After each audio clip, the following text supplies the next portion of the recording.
Soccer మాంత్రికుడు Lionel Messi Hyderabad రానుండడంతో city అంతా messy mania నడుస్తోంది. అర్జెంటీనా స్టార్ కోల్కతాలో పర్యటన ముగిశాక హైదరాబాద్ చేరుకుంటారు. రేపు సాయంత్రం భాగ్యనగరంలో అడుగు పెడతారు. ఉప్పల్ స్టేడియంలో గంట పాటు సందడి చేయనున్నారు. ఉప్పల్ స్టేడియంలో జరిగే ఎగ్జిబిషన్ మ్యాచ్లో మెస్సీ టీంతో సీఎం రేవంత్ రెడ్డి టీం తలపడనుంది. మెస్సీ రేవంత్ టీంల ఎగ్జిబిషన్ మ్యాచ్ తిలకించేందుకు రాహుల్ గాంధీ కొద్దిసేపటి క్రితం చేరుకున్నారు. అక్కడి నుంచి ఆయన పలక్నుమా ప్యాలెస్కు వెళ్లారు. రేపు ఉప్పల్ స్టేడియం వెళదాం. అక్కడ మా ప్రతినిధి రవి సిద్ధంగా ఉన్నారు. రవి, ఉప్పల్ స్టేడియంలో ఏర్పాట్లు ఏ విధంగా ఉన్నాయి? కొద్దిసేపటి క్రితమే తెలంగాణ డీజీపీ శివధర్ రెడ్డి అక్కడికి వచ్చి పర్యవేక్షించారు. అప్డేట్ ఏంటి?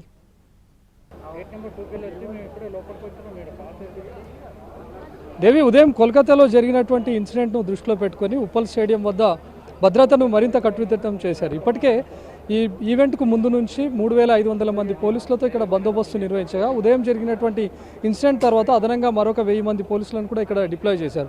ప్రస్తుతం మనం ఇన్సైడ్ ది గేట్, అంటే స్టేడియం లోపల వీళ్ళు వెళ్తున్నటువంటి గేట్స్ లోపల ఉన్నాం. ఇప్పటికే బయట ఉన్నటువంటి 14 గేట్ల ద్వారా వాళ్ళ కేటాయించినటువంటి గేట్స్ నుంచి వాళ్ళు లోపలికి ఎంట్రీ అవుతూ ఉన్నారు. వాళ్ళకు కొనుగోలు చేసినటువంటి ప్రైస్ టికెట్ బట్టి వాళ్ళకు గేట్స్ని అరేంజ్ చేశారు.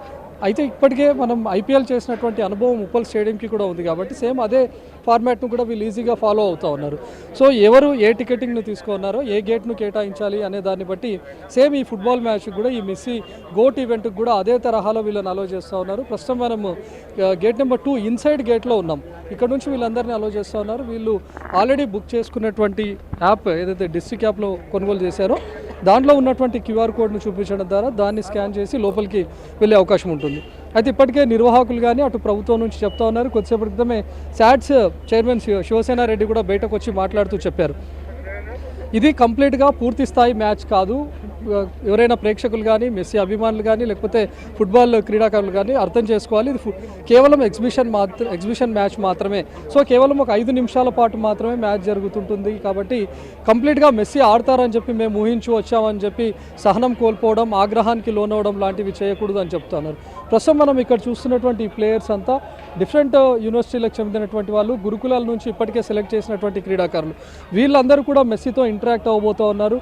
తెలంగాణలో ఉన్నటువంటి అన్ని జిల్లాలకు చెందిన గురుకుల పాఠశాల నుంచి అక్కడ ఫుట్బాల్ ఎవరైతే అద్భుతంగా ఆడుతూ ఉన్నారో వాళ్ళందరి నుంచి కలెక్ట్ చేసుకొని వచ్చి ఆడిపిస్తున్నటువంటి వాళ్ళు. సో వీళ్ళను 4 టీమ్స్గా ఏర్పాటు చేశారు. ఆ 4 టీమ్స్తో మెస్సీ ఇంటరాక్ట్ అవుతారు. వాళ్ళకు టిప్స్ కూడా మెస్సీ చెప్తారు. సో అదంతా కార్యక్రమం ఒక అరగంట పాటు జరుగుతుంది. ఆ తర్వాత Singareni RR team versus Aparna Messi 11 దాంట్లో ఆ 2 టీమ్స్ మధ్య మ్యాచ్ జరగబోతుంటుంది. అపర్ణ మెస్సీ టీంలో మెస్సీ ఆడతారు, సింగరేణి ఆర్ఆర్ టీంలో సీఎం రేవంత్ రెడ్డి ఆడతారు. సో వాళ్ళు మ్యాచ్ జరుగుతున్నటువంటి టైంలో చివరి 5 నిమిషాలు మాత్రమే వాళ్ళు వస్తారు, మ్యాచ్ను ఆడతారని చెప్తున్నారు. సో కంప్లీట్గా CM Revanth Reddy versus Messi teams మధ్య పూర్తి మ్యాచ్ ఉంటుంది అని కూడా క్రీడాభిమానులు ఎక్స్పెక్ట్ చేయొద్దు. మెస్సీ అభిమానులు కానీ, లేకపోతే ఇప్పటికే టికెట్స్ కొనుగోలు చేసి వచ్చినటువంటి వాళ్ళు ఇదంతా ఎక్స్పెక్ట్ చేయొద్దు అనే విషయాన్ని పదే చెప్తున్నారు. సో మార్నింగ్ కోల్కతాలో జరిగిన ఇష్యూ కూడా ఇదే. అక్కడ పూర్తి స్థాయి మ్యాచ్ ఉంటుంది అని చెప్పి భావించారు. ఈవెన్ పెనాల్టీ గోల్ మ్యాచ్ ఉంటుంది, మెస్సీ పెనాల్టీ గోల్ వేస్తాడు అని కూడా ముందుగానే ప్రకటించారు. కానీ అక్కడ జరగలేదు, పెనాల్టీ గోల్ అనేది కూడా అక్కడ రాలేదు. సో దాన్ని దృష్టిలో ఉంచుకొని ఇక్కడ అలాంటిది ఏముండదు అని చెప్తా ఉన్నారు. సో మెస్సీ వచ్చింది